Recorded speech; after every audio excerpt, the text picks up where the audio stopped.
This is Mark Wilkinson from the University of Iowa Department of Ophthalmology and Visual Sciences. In this presentation, I will discuss how to measure and record both distance and near visual acuity.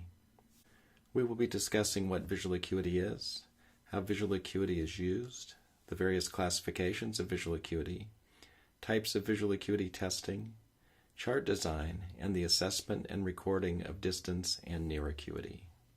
Visual acuity is a clinical test of the spatial resolving capacity of the visual system. Visual acuity testing determines the ability of the eye to see fine detail. The Snellen visual acuity notation was developed by Hermann Snellen in 1862 during the time of the Civil War. Snellen notation is the ratio of the test distance to the distance at which the critical details of the smallest optotype seen subtend 1 minute of visual angle. With this in mind, the standard E used on a Snellen eye chart subtends 5 minutes of visual angle, with 1 minute for each of the 3 horizontal arms of the E, and 1 minute for each of the 2 open spaces between these horizontal arms. Visual acuity testing allows for the quantification of the degree of high contrast vision loss. Visual acuity testing also monitors stability or progression of disease, as well as the change in the patient's visual abilities as treatment and rehabilitation progress. Visual acuity testing also allows assessment of eccentric viewing postures, scanning abilities, and motivation. Visual acuity testing does not tell us about the individual's quality of vision. It only speaks to the patient's quantity of vision. We will discuss quality versus quantity of vision in a few minutes. Accurately measuring visual acuity is important for a number of reasons. First, it allows the clinician to determine best corrected acuity with refraction. Near visual acuity testing allows the clinician to estimate the dioptric power of optical devices necessary for reading regular size print. Visual acuity testing also allows the clinician to verify eligibility for tasks such as driving, and also to verify eligibility as legally blind. Inaccurate acuity testing underestimates the ability of the patient, which is why accurately measuring visual acuity is so important. Visual acuity testing has traditionally been used as the primary indicator of the magnitude of functional impairment due to vision loss. This is because visual acuity is a strong predictor of self-reported vision-related quality of life. However, it is important for the clinician to know that an individual's disability level cannot be confidently predicted from his or her visual acuity alone. For any arbitrary cutoff point, there will be substantial numbers of people with better vision who will have more difficulty than expected when performing a given task, and there will be a similar number with poorer vision who will have less difficulty than expected for a given task. In 1966, the World Health Organization reported that there were 65 different definitions of blindness used around the world. At that time, the WHO performed a uniform definition of blindness as best corrected vision of less than 2400 in the better eye. In the U.S., best corrected vision of 2200 or worse in the better eye was the standard until February 2007. Currently, the Social Security Administration's definition of legal blindness in the United States is remaining vision in the better eye after best correction is less than 2100, or contraction of the peripheral visual fields in the better eye to 10 degrees or less from the point of fixation, or so the widest diameter subtends an angle no greater than 20 degrees using a Goldmann 3,4E target. With the Humphrey perimeter, the clinician should use the Social Security Administration SSA kinetic test. The SSA kinetic uses a Goldmann 3,4E equivalent target with a kinetic testing pattern. It is important to understand what this definition means. The definition of legal blindness means that a person cannot be legally blind in one eye, unless they only have one eye. Additionally, the person cannot be legally blind without their glasses. In both these cases, the definition of legal blindness is not being followed. Remember, the definition states best corrected vision in the better eye. Here you see the different classifications of vision loss based on World Health Organization and International Council of Ophthalmology standards. Normal acuity is rated as 20/25 or better, mild vision loss 20/32 to 20/63, moderate vision loss 20/80 to 21/60, severe vision loss 2200 to 2400, profound vision loss 2500 to 21,000, near blindness less than 21,000, and blindness, no light perception. It is important to remember that distance visual acuity does not tell the clinician what the person's functional vision is. To understand how the person is able to use their vision functionally, the clinician needs to know the patient's near acuity, contrast sensitivity, how glare affects them, and the results of Amsler grid testing. Additionally, is there central, paracentral, or peripheral visual field loss in one or both eyes? Also, is there color vision affected? Finally, for me, along with the results of contrast sensitivity testing, I want to know what the patient's response to optical magnification is. If their contrast is down and they do poorly with optical magnification, I know that their quality of vision is less than their distance acuity would indicate. Let's talk about visual function versus functional vision. Visual function describes how the eye functions. It tells us the patient's quantity of vision based on their visual acuity and visual field findings. Functional vision describes how the person functions in vision-related activities. This tells us about the patient's quality of vision and gives the clinician a better understanding of how the patient is able to use their vision for activities such as reading, mobility, employment, and activities of daily living. Functional vision helps the clinician to understand how the patient's vision affects their quality of life.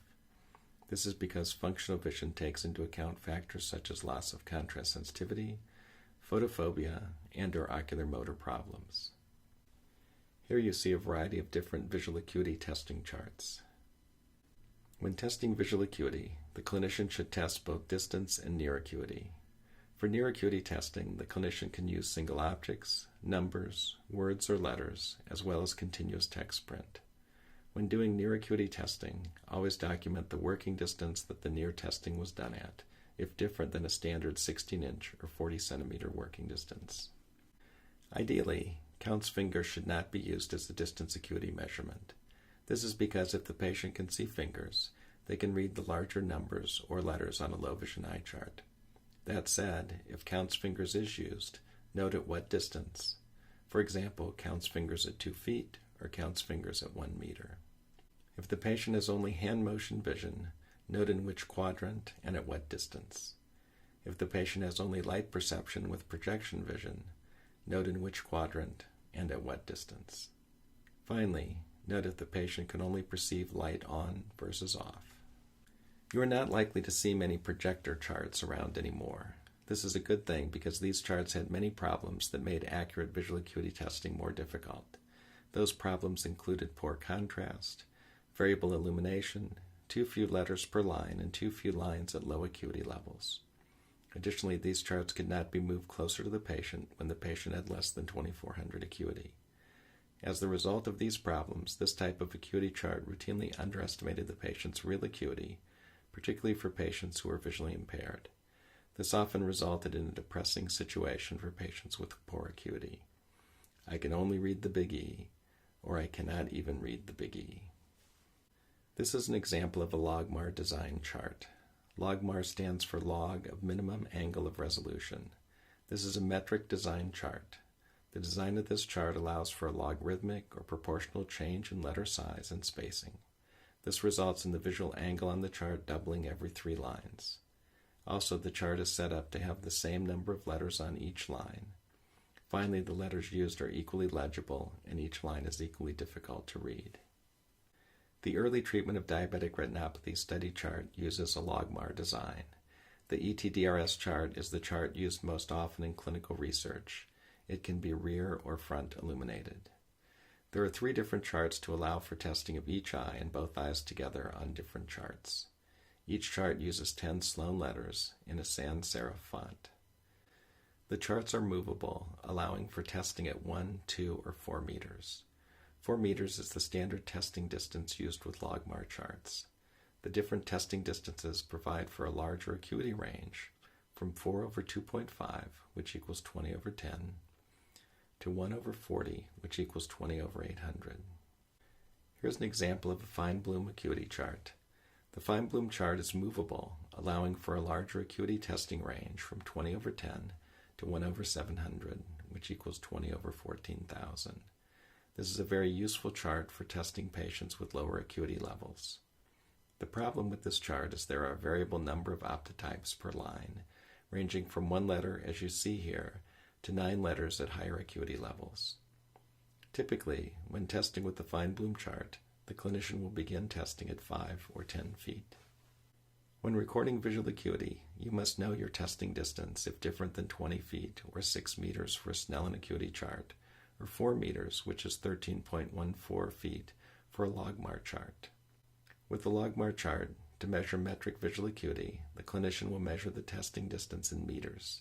The clinician will next note the letter size read in M units. The visual acuity is then recorded as test distance in meters over letter size in M units. For example, if the patient could see the 32 line at 1 meter, their acuity would be recorded as 1 over 32. 1 over 32 is equivalent to a Snellen acuity of 20 over 640. You can use Snellen equivalent numbers with the LogMAR chart. To do this, you will again measure the test distance in meters. Next, convert the metric distance to a foot equivalent. Because the standard testing distance for a LogMAR chart is 4 meters, this is equivalent to a 20-foot Snellen testing distance for purposes of these charts. 2 meters is equivalent to 10 feet, and 1 meter is equivalent to 5 feet. Next, note the letter size read in Snellen equivalent. The Snellen acuity equals test distance in feet over letter size read in Snellen equivalent. For example, if the patient could read the 160 line at 1 meter, a 5-foot equivalent, their acuity would be recorded as 5 over 160. 5 over 160 is equal to a Snellen acuity of 20 over 640. When using the Feinbloom chart, the clinician will again note the testing distance and the size of the last numbers read.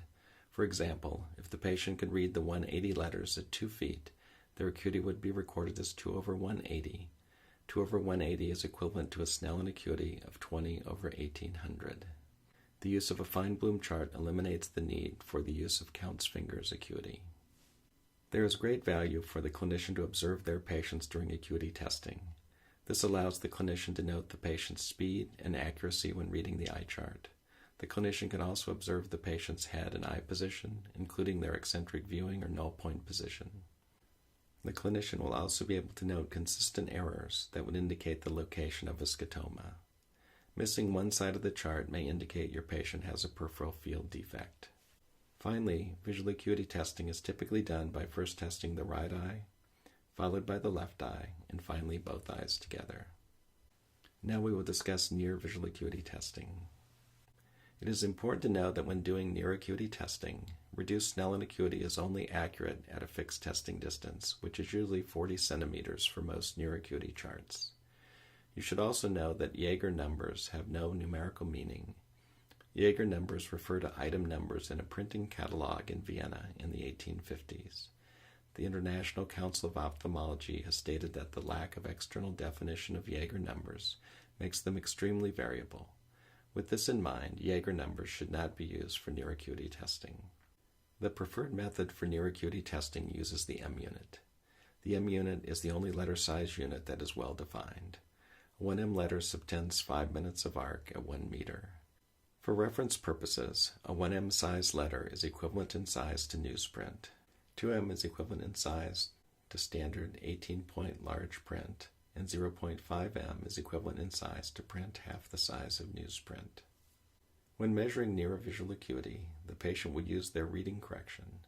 Have the patient hold the reading card at their normal reading distance. The clinician should note errors related to scotomas and visual field loss. Near acuity is recorded as M units at the testing distance, for example, 1.25M at 40 centimeters or 16 inches. When doing near acuity testing with a game card, there are a number of classic hits and misses. For example, the patient may say hair instead of chair, let instead of left, bake instead of baker. These misses may be a better indicator of scotomas than Amsler grid testing in some patients. It is important to recognize that reading single words is a much easier task than reading continuous text. Because our patients want to be able to read magazines, newspapers, and their mail, it is important to check their continuous text reading ability, not just their ability to read single words or letters. Now you know how to accurately test distance and near visual acuity. Remember, inaccurate acuity testing underestimates the patient's ability and prevents the clinician from accurately knowing the progression of disease and benefits of therapy.